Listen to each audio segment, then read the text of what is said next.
आता तो निर्णायक क्षण येऊन ठेपलेला आहे. 8ही स्पर्धक संघांचे प्रतिनिधी माझ्या बरोबर इथे उभे आहेत. आता मी मान्यवर परीक्षकांना मंचावर येण्याची विनंती करतो. जोरदार टाळ्यांनी आपण त्यांचं स्वागत करूया.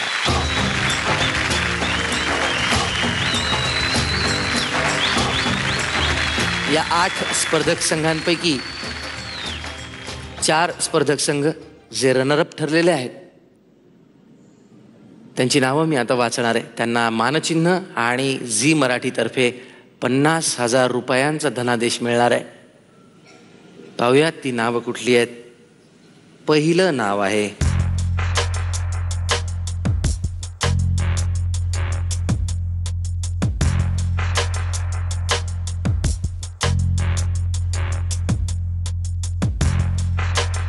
श्रुती निगडे पुणे.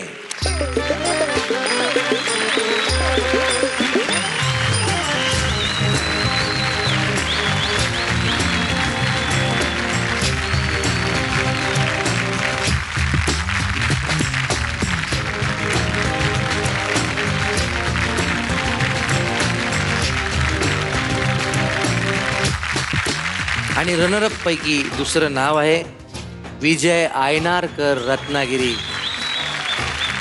या आयनारकर साहेब.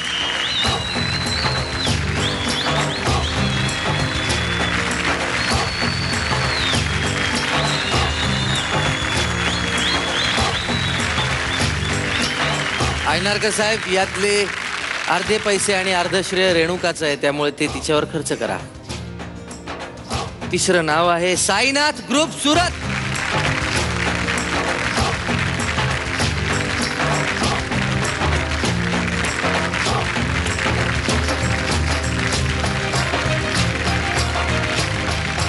आणि चौथं नाव आहे सुहास पवळे आणि त्यांचे सहकारी इचलकरंजी.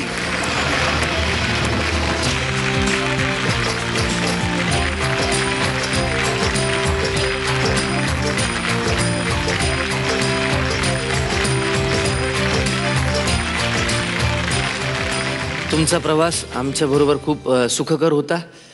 मी 4ही रनरअप्सना विनंती करतो की त्यांनी स्थानापन्न व्हावं. तुमचा इथून पुढचा प्रवास आयुष्य सुखकर हो, ईश्वराचरणी प्रार्थना. थँक्यू.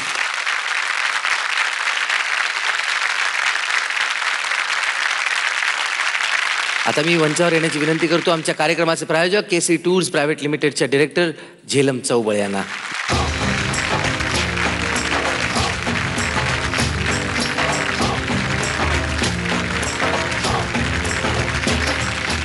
आणि आता या 4 स्पर्धक संघांपैकी कोण ठरणार उपविजेते आणि कोण ठरणार महाअंतिम फेरीतील महाअंतिम विजेता. आणि ते आहेत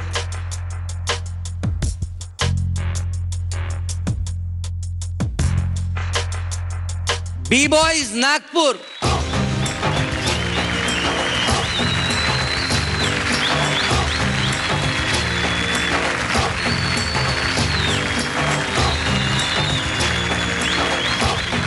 केसरी तर्फे सिमला मनालीची टूर. वाव. या इगल बॉयज या.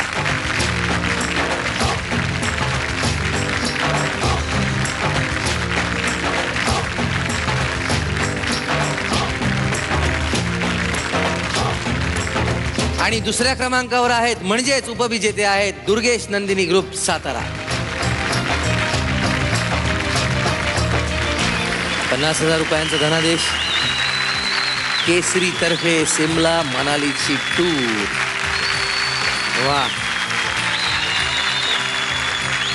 आणि मानचिन्ह.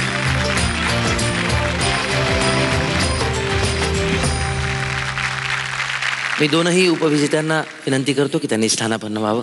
तुम्हाला शुभेच्छा. आता 2 स्पर्धक संघ उरलेले आहेत. योगेश मालवी आणि त्यांचे सहकारी उज्जैन आटके पार होऊन आलेले आणि अविनाश धस आणि त्यांचे विद्यार्थी पुणे. यापैकी कोण ठरणार महाअंतिम विजेता? जो निर्णय आहे तो परीक्षकांनी द्यायचा आहे. उर्मिलाजी, तुम्ही काय म्हणाल? आजचे आपले जे दोन्ही महाविजेते आहेत ते आजपर्यंतच्या त्यांच्या प्रवासामुळे इथपर्यंत पोहोचले आणि महाविजेते ठरले आहेत. पण मला असं वाटतं फक्त आपली कला, त्याच्यावरची आपली पकड, त्याच्यावरची आपली श्रद्धा, ह्या सगळ्या गोष्टी जर लक्षात घेऊन महाविजेता ठरवायचा असेल तर माझ्या मते एकच विजेता ठरू शकतो ज्यांचं पहिलं पदार्पण, त्यांचं पहिलं पाऊल या मंचावरचं आणि आजचं शेवटचं पाऊल हे तितकंच जबरदस्त होतं की प्रत्येक परफॉर्मन्स महाअंतिम परफॉर्मन्स वाटावा. आणि माझ्या मते जर तो निकष लावायचा असेल तर नक्कीच माझ्याकरता महाविजेते होतात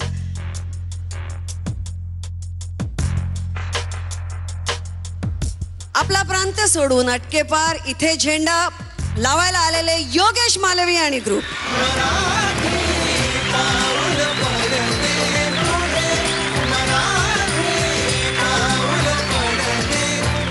उर्मिलाजींनी त्यांचं मत व्यक्त केलं आहे. मकरंद सरांचं मत तेच आहे का? महाविजेता माझं उर्मिलाजींनी एक जे सांगितलं की असा एक संघ जो अगदी सुरुवातीपासूनच महाअंतिम फेरीकडे वाटचाल करणारा आणि इतका ताकदीचा संघ की तो विजेता ठरणारच अशाकडे चाललेला योगेश मालविया ग्रुप नक्कीच. पण पण पण पण पुण्याचा अविनाश धस हा ग्रुप जो आहे तो असा आपण म्हणू शकतो की तो भरारी घ्यायला शिकला या मंचावर येऊन. त्याच्यासाठी त्यांनी काय आहे जे पंख निवडले होते ते थोडेसे त्यांच्या जीवनात हात घातला होता. ज्यांना नक्कीच माहीत नव्हतं काय करावं, दिशाहीन मुलं, आर्थिक स्थितीमुळे असेल, बऱ्याच काही त्यांच्या अडचणी असतील, अशा मुलांना घेऊन अविनाश धसांनी सुरू केला त्यांचा हा संघ. आणि तो एका फेरी मागो दुसऱ्या फेरीत तो खरंच अचानकपणे अद्भुत व्हायला लागला. माझ्यासाठी अविनाश धस सुद्धा तेवढेच विजेते आहेत. म्हणजे जरा एक मिनिट इथे जरा मेघ आहे. म्हणजे पहिल्यांदा असं घडतंय या कार्यक्रमामध्ये की आजपर्यंत कधीच मतमतांतरं नव्हती, एकवाक्यता होती, एकमत होतं. पण इथे वेगळी मतं आहेत. तर आम्ही काय समजायचं? उर्मिलाजी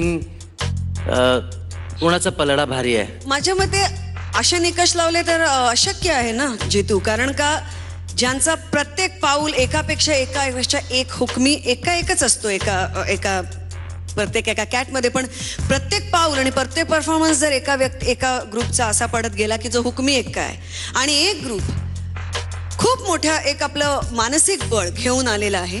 त्याच्यामुळे या सगळ्या मुलांमध्ये महत्वाकांक्षा जागरूक करून इतक्या मोठा प्रवास आणि पल्ला गाठून आलेला आहे. आणि आज सुद्धा नेत्रदीपक असं एक डोळ्यासमोर आमच्या अत्यंत साध्या कपड्यापासून ते साध्या मकरंद म्हणाल्याप्रमाणे गिमिक न वापरता एक विलक्षण आणि थक्क करून टाकणारा परफॉर्मन्स आणि खरोखरच थक्क करून टाकणारे असे विचार करणारे शिक्षक त्यांचे. ह्यामध्ये माझ्या मते अशक्य आहे. मी माझं मत दिलंय, मकरंदने त्याचं मत दिलंय. आय थिंक आमच्यात मतांमध्ये तसा काही फार काही फरक नाही आहे. कारण का आमच्या दोघांच्या मध्ये निकाल एक आहे आणि तो आहे या दोघांना नाही महाविजेता ठरवायलाच पाहिजे.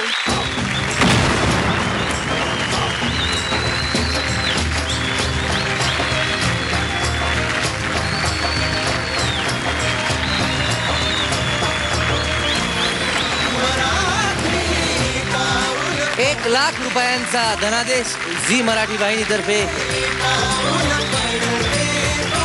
पुन्हा एकदा ₹1,00,000 धनादेश झी मराठी वाहिनीतर्फे अविनाश धस आणि त्यांच्या विद्यार्थ्यांसाठी. केसरीतर्फे काश्मीर टूर.